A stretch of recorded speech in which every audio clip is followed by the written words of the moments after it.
Dans mon dernier monologue, j'ai parlé de Saint-Nicolas, patron de la Lorraine. Il paraîtrait, d'après la légende, que lors de la bataille de Nancy, qui a vu la destruction de l'armée bourguignonne et la mort de Charles le Téméraire, il paraîtrait qu'il y ait eu une intervention miraculeuse de Saint-Nicolas. Pour vous dire quelle est l'importance de ce personnage. Près de Nancy, il y a une ville qui s'appelle Saint-Nicolas-de-Port, dans laquelle il y a une magnifique église. Et je crois que c'est dans cette église qu'a été conservée une phalange d'un doigt de Saint-Nicolas.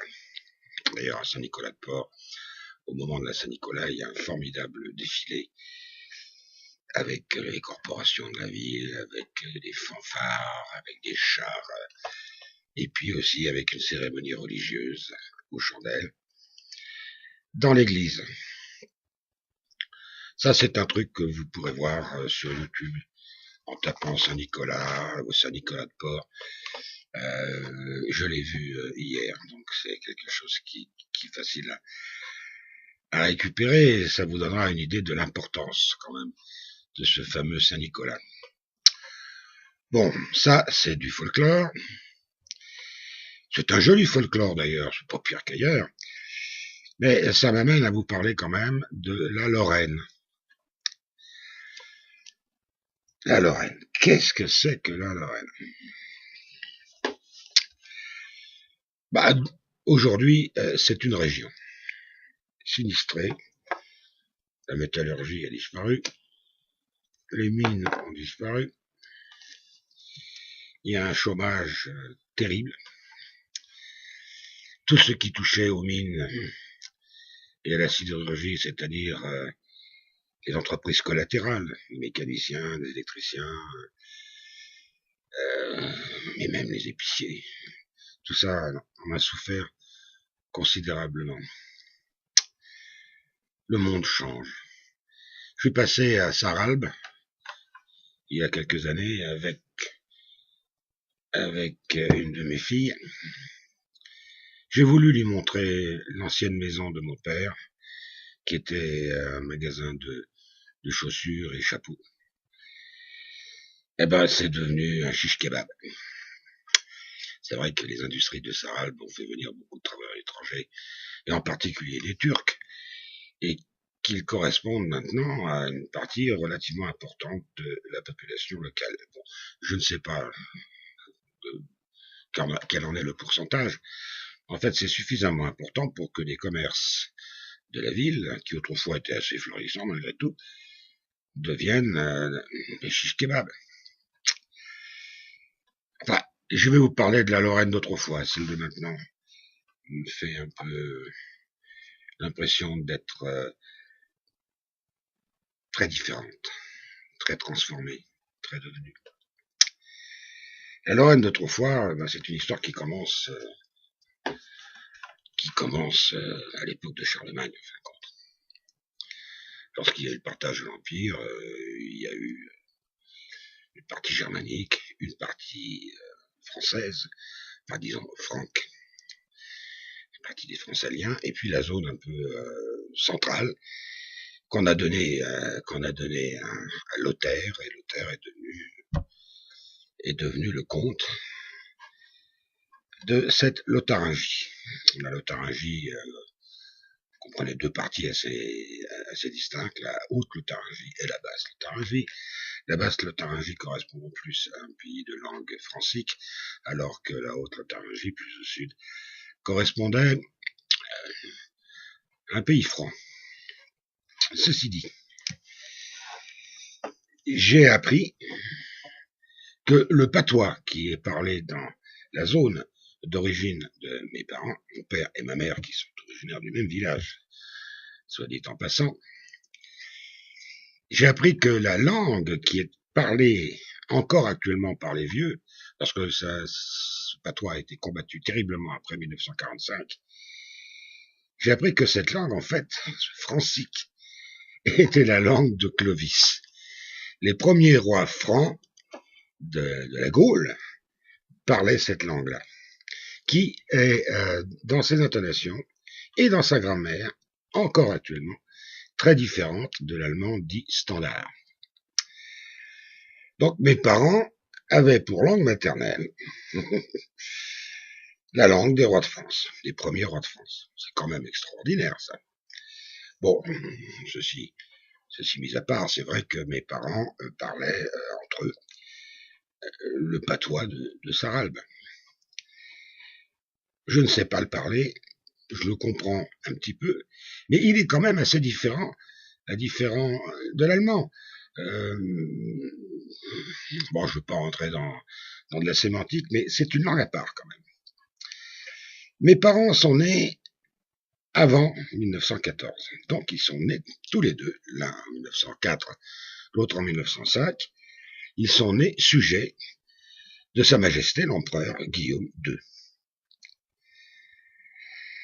Évidemment, entre 1871 et 1905, il s'est passé plus de 40 ans. Les journaux étaient allemands. La langue officielle était l'allemand. On apprenait l'allemand à l'école. Et le gouvernement impérial se méfiait un petit peu quand même de ces Lorrains, et aussi des Alsaciens d'ailleurs. Ils s'en méfiaient un peu parce que même s'ils parlaient allemand, même s'ils parlaient d'ailleurs ce francique, ce patois, avant l'arrivée des Allemands, ils étaient quand même français. Et ces gens-là,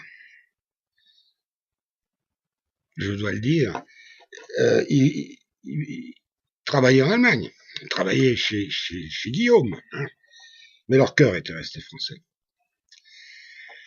Ils étaient restés français parce que ça faisait un bout de temps quand même que la Lorraine était devenue française.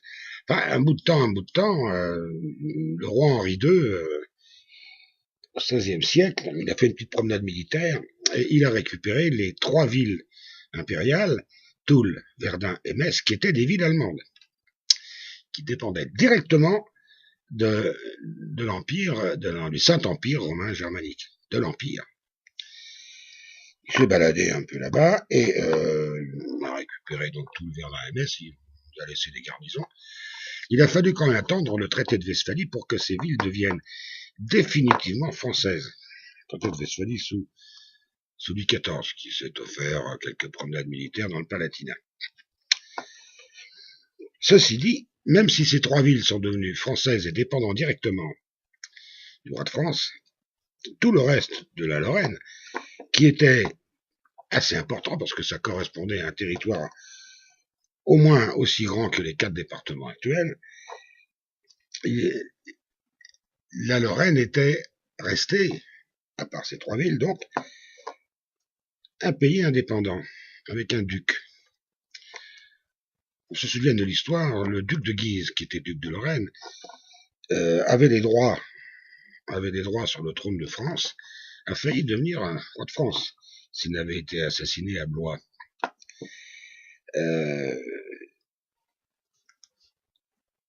Du coup, ça va verser plutôt du côté autrichien, puisque un duc de Lorraine, mari de l'impératrice Marie-Thérèse d'Autriche, est devenu empereur d'Autriche quand même. À tel point que cette ancienne famille des ducs de Lorraine s'appelle maintenant Habsbourg-Lorraine. Donc cette Lorraine est restée indépendante,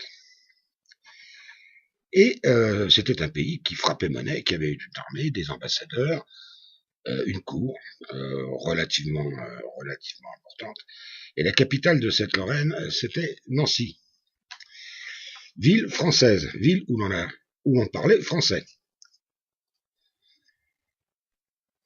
Et puis ça a continué ainsi un certain temps. Et puis au XVIIIe siècle, le roi Louis XV a épousé la fille du roi de Pologne, la fille du roi Stanislas Leczinski. Et dans le contrat de mariage, il était stipulé que le roi de Pologne, qui n'avait plus de royaume, puisque les Russes s'en étaient emparés, que ce roi de Pologne était duc de Lorraine jusqu'à sa mort. Et à sa mort, donc par ce contrat de mariage avec sa fille, le roi de France deviendrait aussi duc de Lorraine. Et ça ne s'est passé qu'en 1766. Il n'y a pas tellement longtemps, mais 1766, ce n'est que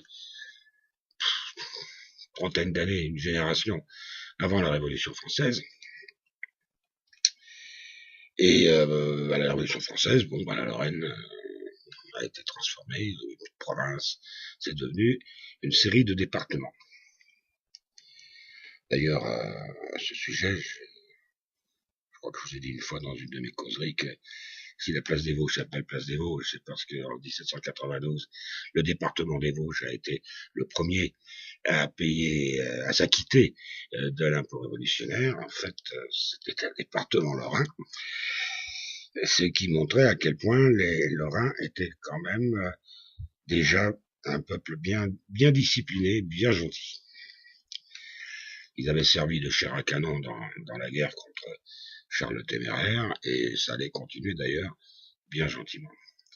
Donc cette Lorraine devient française en 1766. Elle a été bien abandonnée par le roi de France. Stanislas, dans les environ 20 ans ou 22 ans qu'il a régné en Lorraine, a fait beaucoup de choses. D'abord, il a fait construire cette fameuse place Stanislas à Nancy, qui est une des merveilles du monde. C'est un endroit extraordinaire. Mais pas que ça. Il y avait des châteaux, de Commercy qui étaient magnifiques. Enfin, celui-là, je le connais parce que je l'ai visité, je l'ai vu avant sa reconstruction. Mais enfin, il a fait énormément de choses, développer les routes, les canaux. Ça a été un bon souverain. Les Français s'en foutaient complètement de la Lorraine, ils considéraient un peu que c'était un glacis militaire, ce qui est, on doit le dire, un peu le cas. Et Louis XV s'en est un peu désintéressé. Disons que c'était plus une exploitation coloniale, de prédateurs, qu'une gestion saine et loyale d'un pays. On connaît la suite. Guerre de 70. Enfin, bien, bon, il y a eu des tas de trucs à l'époque napoléonienne, ça s'en est passé des choses. Enfin, bon. Guerre de 1870, victoire de la Prusse. La Prusse, le royaume de Prusse devient, par une sorte de suicide d'ailleurs en fin de compte, devient l'empire d'Allemagne, et la Lorraine, enfin la Moselle et l'Alsace ont été carrément annexés. L'Alsace, c'est logique, parce que l'Alsace, en fait, est devenue française, et qu'à l'époque de Louis XIV, mais ils ont gardé leur particularisme de manière très forte. Par exemple, Strasbourg, qui était une république quasiment indépendante, enfin du moins sur le plan économique, a été quand même un endroit où s'est développée l'imprimerie. C'est comme si de nos jours il s'était développé à Strasbourg toute l'informatique. C'était une révolution. Wolfgang Goethe, le grand écrivain, poète et philosophe allemand du XVIIIe siècle, y a passé quelques années, il a d'ailleurs même failli s'y marier. Il a quand même reçu un enseignement qui devait tenir la route, quand on voit ce qu'il est devenu. Bon, puis d'autres, des musiciens, etc. Mais en Lorraine, c'est un petit peu différent. La Lorraine est restée la Lorraine, sauf cette Moselle qui parlait un langage alémanique. Et je ne dis pas l'allemand, je dis langage alémanique. Si on jette un coup d'œil à cette Lorraine de langue alémanique, on s'aperçoit que ce n'est pas réellement de l'allemand. Ce patois, cette langue, est l'héritière de la langue d'origine. Le roi Clovis, premier roi de France, roi des Francs, mais roi de France, à fin de compte, parlait cette langue-là. Cette langue que l'on appelle encore aujourd'hui le francique, et qui est parlé donc dans tout ce département, de manière différente d'ailleurs, c'est pas partout pareil, jusqu'au Luxembourg, qui lui aussi est du francique. Et il y a même une zone en Belgique, quelques communes, où l'on parle ce patois. Donc on a affaire à des gens qui ont une langue à part, pour pouvoir communiquer. Enfin, ceux qui étaient d'un certain niveau, là, le Blesse, les échevins, etc., pour qu'ils puissent communiquer, bon, ben, ils avaient le choix entre deux langues, l'une facile à apprendre, l'allemand standard, et le français, qui était quand même une langue de lettrés. Dès que les gens atteignaient un niveau genre certificat d'études, ils connaissaient les deux langues, le français et l'allemand. Le patois ne s'écrivait pas. La communication écrite se faisait ou en allemand ou en français littéraire. À tel point qu'entre 1870 et 1914, des journaux de Metz étaient écrits dans les deux langues, allemand et français. Donc, à partir d'un certain niveau, les deux langues étaient pratiquées, l'allemand pour des raisons pratiques, parce que c'était l'Allemagne, et le français pour des raisons de cœur ou des raisons de tradition. Se sont passées un peu la même chose, par exemple, au Liban, où tous ceux qui appartiennent à une classe relativement aisée apprennent le français et le possèdent d'ailleurs mieux que la plupart des Français. Encore aujourd'hui. Donc chez mes grands-parents, et je parle aussi bien des grands-parents maternels que des grands-parents paternels, on était quand même bilingues. Je suis pas tout à fait convaincu que du côté paternel, on ait parfaitement parlé le français. Mais on le connaissait. Mais il n'était pas pratiqué. Alors que dans ma famille maternelle, enfin du moins ma mère le prétend, le français était une langue parlée à la maison. C'est pas impossible dans la mesure où beaucoup de livres étaient français. On lisait du Balzac, on lisait enfin tout ce qui était un peu classique. Mais on lisait de l'allemand aussi, on lisait du Chamisso, on lisait du Wieland, enfin, mais moins quand même. C'était dans les bibliothèques, mais c'était quand même moins lu. Le dictionnaire essentiel de la bibliothèque, c'était quand même le Petit Larousse. Donc, je suis issu de ce monde-là. Mon père et ma mère sont nés en Lorraine, à Sarralbe. Mon père et ma mère se sont mariés en 1933. Mon père avait un boulot à Paris. Il a ramené ma mère à Paris. Mon père avait ses études à HEC. Il était dans le milieu. Ma mère, pas du tout. Elle parlait très bien le français, mais bon, quand elle est arrivée à Paris, elle a quand même un peu paniqué. Ce qu'elle avait vu de plus grand comme ville, c'était Nancy. On ne peut pas comparer Paris et Nancy. Nancy, 200 000 habitants à peu près, ou 150 000 à l'époque. Paris, c'était des millions. Il y avait des bagnoles, c'était une autre vie. Mais j'ai quand même l'impression qu'elle s'y est pas mal acclimatée, mais mes parents à la maison parlaient entre eux le patois de Sarralbe. C'était la langue véhiculaire pour eux. Et puis moi, je suis né 10 ans après. Ils ont mis du temps à comprendre comment ça fonctionnait. Et 10 ans après, je suis né à Paris. Je suis un Parigot. Je suis pas un type de la Moselle. Et pourtant, j'ai vécu dans une ambiance qui n'était pas l'ambiance de Paris. Mes copains étaient parisiens, bien sûr. Mais quand ils venaient à la maison et qu'ils entendaient parler ma mère avec son accent, mais un accent coupé au couteau, ils se demandaient d'où elle sortait. Mon père avait aussi un accent qui était pas piqué des hannetons. Mais il était un peu snob quelque part. Quand il parlait l'allemand, il le parlait mal, avec un accent français. Il voulait pas être allemand. Ça l'emmerdait. Alors que dans ses dires, il était moins francophile à la limite que ma mère, mais en réalité, il les aimait pas trop, et il voulait pas qu'on le prenne pour un Allemand.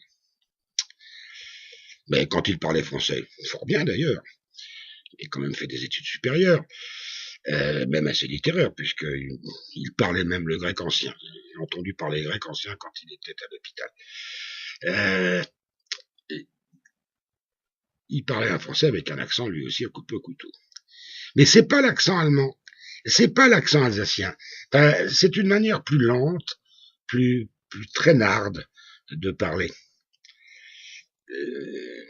Maintenant, les livres qu'il y avait à la maison, je dois dire qu'à part quelques bouquins qui appartenaient à ma mère et qui étaient en allemand, toute la littérature était en français, et les livres, il y en avait. Il y en avait même pas mal. Il y avait même des livres latins, il y avait du grec, il n'y avait pas de littérature. Il y avait un dictionnaire allemand, mais de la littérature allemande, j'en ai pas vu. Moi, on m'a obligé, puisque je faisais de l'allemand au lycée, on m'a obligé, enfin, gentiment, à lire des livres en allemand pour me former à la langue, parce qu'ils considéraient que eux, étant bilingues, il n'y avait aucune raison que je ne le sois pas. Par contre, ils m'ont pas appris le patois, ils ont voulu que j'apprenne l'allemand. Ça me paraît un peu normal. Je l'ai appris et je le parle pratiquement couramment. Enfin bon, pas comme le français quand même. Par contre, j'ai un meilleur accent. Et en français, quand je fais attention, là j'évite d'avoir l'accent parisot, et en allemand où il faut qu'il se gratte la tête pour se rendre compte que je suis français. Donc j'ai réussi quelque part, ce qui était impossible à mes parents, parce que cet accent de l'Est, on n'arrive pas à s'en défaire. Autant les gens du Midi qui montent à Paris au bout de quelques années arrivent à se défaire de leur accent du sud de la Loire, et le reprennent s'ils le veulent quand ils rentrent chez eux, autant c'est une impossibilité absolue pour les gens de l'Est. Un Alsacien ou un Lorrain qui est né dans cette langue, il n'arrivera jamais pratiquement à parler sans accent. Même des types très connus qui ont vécu à Paris, en grande partie à Paris, vous connaissez l'acteur Pierre Freinet, si vous écoutez bien dans ses vieux films, il y a un léger accent alsacien qui ressort un petit peu de sa manière de parler. Bon, grosso modo, la Lorraine, hein, c'est donc un pays à part. Les gens du nord de la Lorraine, de la Moselle, c'est encore un peu plus à part. Je ne vais pas commencer à développer maintenant parce que ça fait 20 minutes que je monologue. Et je vous en parlerai davantage parce que il s'en est passé des choses. Et ces choses qui m'ont été racontées, ce ne sont pas des souvenirs qui me sont personnels, mais ils m'ont été tellement racontés que ça fait partie de mon histoire. Et que beaucoup de choses que j'ai faites dans ma vie d'ailleurs ne peuvent être explicables que parce qu'il y a ce passé, que parce qu'il y a ces racines. Ce sont des sacrées racines. Bien, eh bien, on va rester là pour aujourd'hui. Et je continuerai cette petite causerie les jours qui viennent. Au revoir.